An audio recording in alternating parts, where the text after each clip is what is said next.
बिस्मिल्लाहिर्रहमानिर्रहीम। अस्सलाम वालेकुम अज़ीज़ तलबा व तालिबात। उम्मीद है आप सब खैरियत से होंगे। आज हम पढ़ने जा रहे हैं अपना कोर्स उर्दू अदब में तंज़ो मज़ाह। मैं हूँ आपके साथ रिफ़त चौधरी, और आज हम जिस शख्सियत के बारे में पढ़ेंगे या हमारा जो आज का मौजू है वो है उर्दू अदब के तंज़ो मज़ाह में शफ़ीकुर रहमान का मुकाम और मर्तबा। शफ़ीकुर रहमान 9 नवंबर 1920 को मशरकी पंजाब में पैदा हुए। शफ़ीकुर रहमान के वालिद का नाम अब्दुर्रहमान था। उन्होंने 1942 में king Edward medical college Lahore से MBBS का इम्तहान पास किया और आर्मी में शमूलियत इख्तियार की। क़याम पाकिस्तान के बाद दोबारा आर्मी में शामिल हुए और पाकिस्तान आर्मी की जानिब से एडम्बरा और लंदन यूनिवर्सिटियों में आला तालीम के हसूल के लिए चले गए।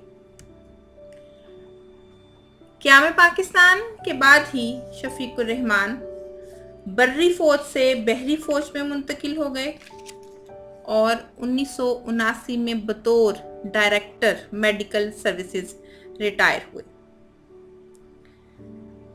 अगर हम मज़ीद शफ़ीकुर रहमान की ज़िंदगी पर जो है वो नज़र डालें तो मैं आपको बताती चलूँ कि king Edward medical college Lahore में जब वो तालिब इल्म की हैसियत से तालीम हासिल कर रहे थे तो उस कॉलेज के अदबी मजल्ला के एडिटर भी रहे। यानी उर्दू अदब से लगाव उनकी फितरत में शामिल था। लड़कपन और जवानी में सैर व सियाहत, क्रिकेट, बॉक्सिंग और तैराकी में भी जुनून की हद तक उन्हें दिलचस्पी थी। 21.5 बरस की उम्र में MBBS का इम्तहान पास करने के बाद म्यू हस्पताल लाहौर में चंद माह हाउस सर्जन भी रहे। फिर इंडियन मेडिकल सर्विसेज में चले गए। दूसरी जंग अजीम में मुख्तलिफ महाजों पर मुलाजमत करने और कई ममालिक की सैर करने का भी इन्हें मौका मिला। 1947 में यानी क़याम पाकिस्तान के बाद, जैसा कि मैंने पहले भी बताया कि बर्री फ़ौज से बहरी फ़ौज में मुंतकिल हो गए और फिर इसके बाद यहाँ से जब इनकी रिटायरमेंट की जो है वो बारी आई तो उसके बाद दिसंबर 1980 में आपको अकादमी अदबियात का चेयरमैन मुकर्रर कर दिया गया, जहाँ से मुद्दते मुलाजमत ख़त्म होने पर बाकी रिटायर्ड ज़िंदगी जो है वो उन्होंने रावलपिंडी में गुजारी। शफ़ीकुर रहमान ने अपनी ज़िंदगी के आखिरी कई साल गोशा नशीनी में गुजारे और 19 मार्च 2000 को वो अपने खालिक हकीकी से जा मिले। उर्दू अदब में अगर हम तंज़ो मज़ाह की बात करें अज़ीज़ तलबा व तालिबात, तो उर्दू अदब में मज़ाह के मैदान में जिन अफसाना निगारों ने जुलानी तबा का मुजाहरा किया उनमें शफ़ीकुर रहमान का नाम एक मुस्तनद हवाले के तौर पर हमारे सामने आता है। यही वजह है कि शफ़ीकुर रहमान को इमाम ज़राफ़त भी कहा जाता है। हस्ती, मुस्कुराती, शोख और खूबसूरत तहरीरें मुमताज़ मज़ाह निगार शफ़ीकुर रहमान के कलम की मरहून मिन्नत हैं।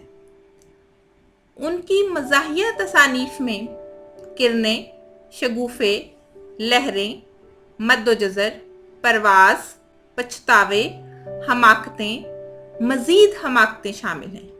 ये तमाम तसानीफ़ जिनके अभी मैंने नाम लिए इनके अफसानों के मजमूए हैं, क्योंकि शफ़ीकुर रहमान का जो मज़ाह है वो हमें उनके अफसानों में नज़र आता है, जबकि दजला नामी तसनीफ़ उनका नावलट है। जंग और गज़ा معاشیات کے موضوع پر ان کی مزاحیہ تصنیف ہے۔ شفیق الرحمان کے بارے میں اگر مزید جانیں تو پتہ چلتا ہے کہ شفیق الرحمان طنز و مزاح کی ادبی مملکت کے تخت و تاج پر گامزن رہے۔ ان کی ظرافت میں ان کا مخصوص مزاج، ان کا تہذیبی پس منظر اور رکھ رکھاؤ ان کی منفرد پہچان بنا۔ اردو ادب کے مزاح کے میدان میں جن افسانہ نگاروں نے شہرت میں اور قابلیت میں اپنے جھنڈے گاڑے، ان میں سب سے نمایاں نام شفیق الرحمان کا ہے۔ انہوں نے تمام مزاح نگاروں میں سے ایک نمائندہ نام ہونے کا، ایک نمائندہ مزاح نگار ہونے کا مظاہرہ کیا اور قارئین کے دل بہلانے اور ہنسنے ہنسانے کا بخوبی سامان فراہم کیا۔ ہلکے پھلکے جملوں، طنزیہ اشاروں کنایوں میں بڑی بڑی اور گہری باتیں کہہ جانے والے شفیق الرحمان صرف ایک ہی تھے۔ مزاح کے ساتھ ساتھ طنز کا گہرا تعلق ہوتا ہے، لیکن ہم جانتے ہیں کہ طنز نگاری بڑے جوکھم کا کام ہے۔ اس لیے طنز کو افسانہ نگاری میں بڑی سوجھ بوجھ کے ساتھ جو ہے وہ برتا جاتا ہے، اور اس کی تلخی کو کم کرنے کے لیے مزاح کی چاشنی کا رنگ جو ہے وہ دیا جاتا ہے۔ شفیق الرحمان کی یہ بڑی خوبصورتی ہے کہ انہوں نے اپنے افسانوں میں طنز سے کم کام لیا ہے اور مزاح سے زیادہ، اسی لیے انہیں خالص مزاح نگار کہا جاتا ہے۔ غلام احمد فرقت شفیق الرحمان کے بارے میں کہتے ہیں کہ ڈاکٹر شفیق الرحمان کے مضامین کے کئی مجموعے لہریں، حماقتیں، کرنیں اور شگوفے وغیرہ کے نام سے شائع ہوئے ہیں۔ ان میں طنز کم اور مزاح زیادہ ہے۔ ڈاکٹر شفیق الرحمان بھی کنہیا لال کپور کی طرح اسٹیفن لی کاک سے زیادہ متاثر ہیں۔ ان کے انداز میں طبعی ظرافت اور شوخی ہے۔ ان کی تحریروں میں انگریزی مزاح کی جھلک ہے جو اردو ادب میں ایک نئی چیز ہے۔ شفیق الرحمان زندگی میں پیدا ہونے والی ناہمواریوں پر نظر ڈالتے ہیں اور ایک ایسی بنیاد فراہم کرتے ہیں کہ ہم ہنسی ہنسی میں اپنی برائیوں سے آگاہ ہو جاتے ہیں۔ ان کی تحریریں زبان اور رویے کے اعتبار سے رومانوی اسلوب کی نمائندہ ہیں۔ ڈاکٹر شفیق الرحمان، عزیز طلباء و طالبات، بنیادی طور پر افسانہ نگار ہیں جن کے افسانوی رنگ میں مزاحیہ رنگ جو ہے وہ نظر آتا ہے، لیکن افسانہ کے علاوہ انہوں نے انشائیے، سفرنامے اور رپورتاج بھی لکھے۔ ان سب میں ان کا مخصوص دھیما دھیما خالص مزاحیہ رنگ صاف جھلکتا ہے۔ کبھی کبھی ہلکی ہلکی طنز کی چاشنی بھی مل جاتی ہے، لیکن مزاح جو ہے وہ ہمیشہ طنز پر غالب جو ہے وہ دکھائی دیتا ہے۔ شفیق الرحمان کی تحریریں فطری تازگی اور اسلوب کی شگفتگی کی بدولت زندہ ادب کی دلیل ہیں۔ رومانوی طرز تحریر شفیق الرحمان کا خاص وصف ہے۔ مسخہ خیزی، مبالغے کا استعمال اور فطری انداز نے انہیں اپنے ہم عصروں میں منفرد اور نمایاں مقام عطا کیا۔ شفیق الرحمان کی تحریروں میں جو بات سب سے زیادہ دلچسپ ہے وہ لطیفوں کا استعمال ہے، اور لطیفوں کا استعمال ان کی تحریر کی خوبی کو بڑھا دیتا ہے۔ ان کا حافظہ رنگا رنگ لطائف کا نگار خانہ معلوم ہوتا ہے۔ ان کی تحریریں پڑھ کر جب لطائف کا ذکر بیچ میں آتا ہے تو انسان کہے لگانے پر مجبور ہو جاتا ہے۔ مثلا एक जगह वो लिखते हैं कि एक बूढ़ा आदमी जिसने दाढ़ी रखी हुई थी साइकिल पर सवार होकर जा रहा था। एक बूढ़ी खातून से टक्कर हो जाती है, साइकिल लग जाती है। तो वो बूढ़ी खातून उठती है, अपने कपड़े झाड़ती है और कहती है, अजीब आदमी हो, दाढ़ी रखी हुई है और साइकिल चलाना नहीं आती। वो बूढ़ा आदमी बड़े अदब से जो है उस बूढ़ी खातून से कहता है कि अम्मा जी, ये दाढ़ी है, ब्रेकें थोड़ी हैं। तो शफीकुर रहमान का जो लताइफ का अंदाज है वो इंतहाई खूबसूरत है। एक और जगह जो है वो लिखते हैं कि एक मुम्तहन एक बच्चे से सवाल पूछता है कि बेटे बताइए कि इसम किसे कहते हैं, यानी इसम क्या है, कोई किसी इसम का नाम ले। तो वो बच्चा कहता है कि कुत्ता। तो वो कहते हैं कोई और इसम। तो वो बच्चा कहता है कि कोई और कुत्ता। तो शफीकुर रहमान का जो लताइफ का अंदाज है वो उनकी तहरीरों को बहुत ज़्यादा खूबसूरत बनाने में अहम किरदार अदा करता है। शफीकुर रहमान लताइफ को अपनी तहरीर में ऐसी हुनरमंदी के साथ जड़ते हैं कि तहरीर का हुस्न जो है वो दुबाला हो जाता है। यही वजह है कि तंज़ो मज़ाह उनका मखसूस मिजाज है, उनका तहजीबी पस मंज़र और उनका रख रखाव है, और ये सारी चीज़ें उनको एक अलग पहचान अता करती हैं। शफीकुर रहमान के मज़ाह की अगर हम बात करें तो शफीकुर रहमान का नाम और उनका मज़ाह एक शादाब जजीरे की तरह है, जहाँ हर तरफ मज़ाह की नहरें बहती हैं, हंसी के चश्मे फूटते हैं और हुस्न का मौसम इंसानों को लुत्फ़ अता करता है। शफीकुर रहमान का अंदाज सादगी, शोखी और पुरकारी से भरपूर है। वो अपनी तहरीर को भारी भरकम तराकीब और मुकफ़ा और मुसज्जा नसर से आलूदा नहीं होने देते। उनके यहाँ तंस बराए नाम और मज़ा खालिस अंदाज में मिलता है।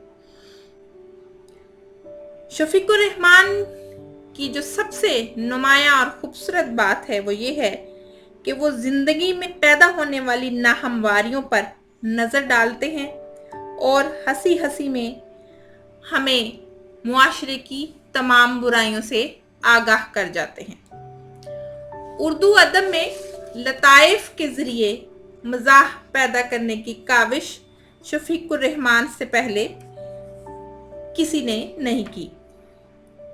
एक जगह लिखते हैं, ज़रा तहरीर मुलाहिजा हो, एक लंदन पलट साहब से पूछा गया कि साहब आप लंदन में क्या काम करते थे। मौसूफ ने जवाब दिया कि वो वहाँ रिसर्च ऑफिसर थे। इस पर सवाल करने वाला बहुत परेशान हुआ और बोला, जनाब आप तो चिट्टे अनपढ़ हैं, आप वहाँ रिसर्च स्कॉलर कैसे हो गए। बोले, मैं दरअसल आलूओं पर रिसर्च करता था। इस पर पूछने वाले ने फिर पूछा कि जनाब वो कैसे, क्योंकि आलूओं पर रिसर्च करने के लिए एग्रीकल्चर में डिग्री होना ज़रूरी है। ये सुनकर उन लंदन पलट साहब ने जवाब दिया, बात यह है कि वहाँ सब्ज़ी की एक दुकान थी और मैं वहाँ बड़े आलू छांट छांट कर एक छाबे में और छोटे आलू दूसरे छाबे में रखा करता था। लतीफ़ा बयान करने का जो अंदाज शफीकुर रहमान का है और इस लतीफ़ा गोई से मज़ाह की जो कैफियत शफीकुर रहमान पैदा करते हैं वो किसी और के हिस्से में नहीं आती है। एक और जगह लिखते हैं कि देखा गया है कि कुनबे में सिर्फ 2-3 बच्चे हों तो वो लाडले बना दिए जाते हैं, लिहाजा बच्चे हमेशा 10-12 होने चाहिए ताकि एक भी लाडला ना बन सके। तो ये कौल महाल की बड़ी अच्छी मिसाल है और ऐसी मिसाल कि इस पर बेख्तियार जो है वो हंसी आ जाती है। इन तमाम جو مشوروں کے بعد جو ہے وہ انسان کہے لگانے پر مجبور ہو جاتا ہے۔ یہی وجہ ہے کہ شفیق الرحمان کی تحریریں ایک لطیف مزاح زندگی کی آئینہ دار ہیں۔ ان کا مزاح گدگدی پیدا کرتا ہے اور قاری کو زیر لب تبسم پر مجبور کر دیتا ہے۔ شفیق الرحمان نے اپنی مزاح نگاری کے ذریعے اردو ادب میں دھنک رنگ جو ہیں وہ پیدا کیے۔ شفیق الرحمان کے ہاں ایک اور خصوصیت جو ہمیں دکھائی دیتی ہے وہ یہ ہے کہ ان کے ہاں ہمیں امریکن طرز ظرافت نظر آتی ہے۔ یہ رنگ ان کی تحریروں کے ماحول، واقعات اور کرداروں میں نمایاں جو ہے وہ نظر آتا ہے۔ اعلیٰ قسم کے مکانات ان کے افسانوں میں دکھائی دیتے ہیں، سجے سجائے ڈرائنگ روم نظر آتے ہیں، کھانے کی میزیں، خوبصورت باغیچے ہمیں مغربی انداز معاشرت کی یاد دلاتے ہیں۔ اس کی وجہ عزیز طلباء و طالبات یہ ہے کہ شفیق الرحمان کا تعلق آرمی سے تھا، پھر وہ مختلف ممالک میں گئے اور خاص طور پر یورپی ممالک میں جا کر وہاں کی جو تہذیب اور ثقافت انہوں نے دیکھی اور وہاں پر جو عرصہ اور جو وقت انہوں نے گزارا، وہاں کے لوگوں سے جو ان کی میل ملاقات ہوئی اور ان کے تعلقات بنے، اس سب کا اثر ان کی تحریروں میں بخوبی جو ہے وہ دکھائی دیتا ہے۔ اسی لیے ان کی تحریروں کا رنگ جو ہے وہ مغربی رنگ ہے، اور ان کے کرداروں کی گفتگو میں بھی مشرقی انداز کم ملتا ہے اور مغربی انداز گفتگو زیادہ دکھائی دیتا ہے۔ ان کے کرداروں کے پسندیدہ لوگ ادیب ہیں، فلم ساز ہیں اور کھلاڑی ہیں، اور یہ سب کے سب مغربی ہیں۔ شفیق الرحمان کا مزاح فطری انداز تحریر کے ساتھ ساتھ مغرب کی ساری لطافتوں کو اپنے اندر سمیٹے ہوئے ہے، اور اگر ہم یہ کہیں کہ ان کی تحریر میں مشرق اور مغرب کا امتزاج نظر آتا ہے تو یقیناً یہ غلط نہیں ہوگا۔ ان کا مزاح گدگدی پیدا کرتا ہے اور قاری کو ہنسنے پر مجبور کر دیتا ہے۔ شفیق الرحمان کی ظرافت شوخ رنگوں کا خوبصورت امتزاج ہے۔ ان کے مزاح کی بے ساختگی اردو مزاحیہ ادب میں منفرد رنگ پیدا کرتی ہے۔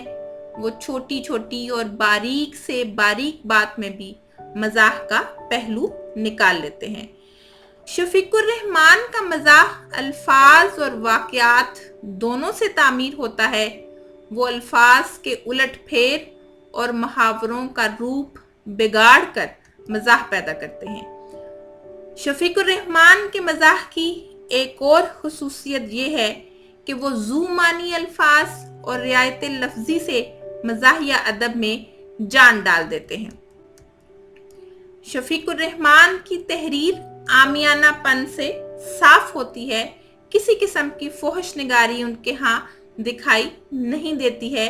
سادگی، صفائی اور سچائی کے ساتھ بات سے بات پیدا کرنا شفیق الرحمان کے مزاح کی اہم خوبی ہے۔ ان جیسا سادہ اور سہل نویس مزاح نگار کوئی دوسرا پیدا نہ ہو سکا۔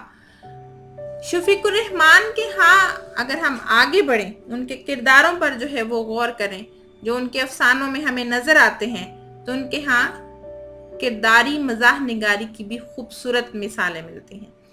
انہوں نے مزاح کے میدان میں لافانی کردار تخلیق کیے۔ ان کے کرداروں میں شیطان اور روفی کے کردار اہمیت کے حامل ہیں۔ شفیق الرحمان کی مزاح نگاری میں ہمیں داستانوی رنگ بھی دکھائی دیتا ہے۔ پیروڈی یعنی تحریف کو انہوں نے اپنی تحریروں میں بڑی خوبصورتی سے استعمال کیا۔ قصہ حاتم طائی، تحت شعور اور لاشعور، سفرنامہ سندھ باد جہازی اور اردو خط و کتابت ان کی اہم تحریفات ہیں۔ اب ہم اپنی اس گفتگو کے ماحصل پر جو ہے وہ نظر دوڑائیں گے، اور مختصراً ہم یہ کہہ سکتے ہیں کہ ایک مزاح نگار کی حیثیت سے शफीक उर रहमान की इनफरादियत सबसे नुमाया है। उनके मज़ाहिया अफसाने अपनी मिसाल आप हैं, जिन्हें कभी भी फरामोश नहीं किया जा सकता। अल्फाज और लताइफ के इस्तेमाल से शफीक उर रहमान ने उर्दू अदब में मज़ाह पैदा करके बेमिसाल और लाजवाल शोहरत हासिल की। तो जी अजीज़ तलबा व तालिबात, उम्मीद है कि आप शफीक उर रहमान की शख्सियत और मज़ाह निगारी में उनके मुकाम और मर्तबे को समझने में कामयाब हुए होंगे, और हम ये कह सकते हैं कि हम ज़िंदगी के किसी भी शोबे से ताल्लुक़ रखते हों, हमें अपनी ज़बान से दिलचस्पी ज़रूर होनी चाहिए। उर्दू ज़बान इतनी मीठी और इतनी शरीनी ज़बान की मालिक है कि कोई भी इसे पढ़े तो उसके सहर में गिरफ्तार होने से बच नहीं सकता है। हम चाहे मेडिकल के शोबे से ताल्लुक़ रखते हों, हम वकील हों, हम जज हों, हम उस्ताद हों, हम साइंस के किसी मैदान से हमारा ताल्लुक़ हो, हमारा लगाव उर्दू अदब से ज़रूर होना चाहिए, क्योंकि उर्दू हमारी ज़बान है और इसकी अहमियत से अगर हम वाकिफ़ होंगे तो यकीनन पूरी दुनिया इसकी अहमियत से वाकिफ़ होगी। ये था हमारा आज का सबक। इंशाल्लाह अगले सबक के साथ आपके साथ दोबारा हाजिर होंगे। इसी कोर्स का हमारा अगला लेक्चर मुश्ताक अहमद यूसुफी बतौर मज़ाह निगार के मौजू पर होगा। तब तक के लिए इजाज़त दीजिए। अपना बहुत सारा ख्याल रखिएगा, अपने घर वालों का ख्याल रखिएगा। अल्लाह ताला हम सबको अपनी हिफ्ज़-ओ-अमान में रखे। अल्लाह हाफ़िज़।